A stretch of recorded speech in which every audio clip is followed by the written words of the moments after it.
marketing agency အရမလား in-house team နဲ့ပဲ run ရမလားဝေခွဲမရဖြစ်နေပြီဆိုရင်တော့ဒီဗီဒီယိုလေးကိုစုံထိကြည့်လိုက်ပါ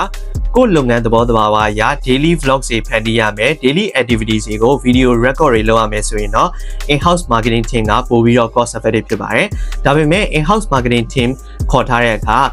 team member တွေအတွက် salary ပေးရတာ allowance တွေနဲ့ training ပေးရတာမျိုးတွေရှိပါမယ်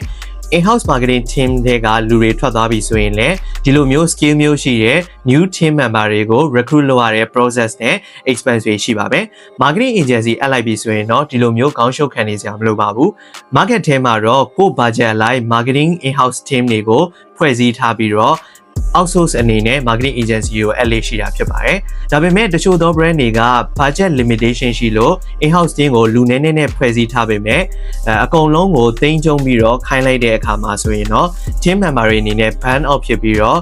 turnover rate တွေမြင့်တက်လာတာဖြစ်ပါတယ်။ဒီလိုမျိုးကြုံတွေ့ရတာမျိုးကိုလည်းသတိထားဖို့လိုအပ်ပါတယ်။ကိုယ့်ရဲ့လုပ်ငန်းသဘောတဘာဝအရဘယ်လိုမျိုး team တွေဖွဲ့စည်းတဲ့နဲ့ဘယ်လိုမျိုး marketing agency အပ်တဲ့နဲ့ဆိုတဲ့ဟာမျိုးကိုသိရဖို့အတွက်ကျွန်တော်တို့ရဲ့30 minute free consultation ကိုရယူဖို့အခုပဲ booking လုပ်လိုက်ပါ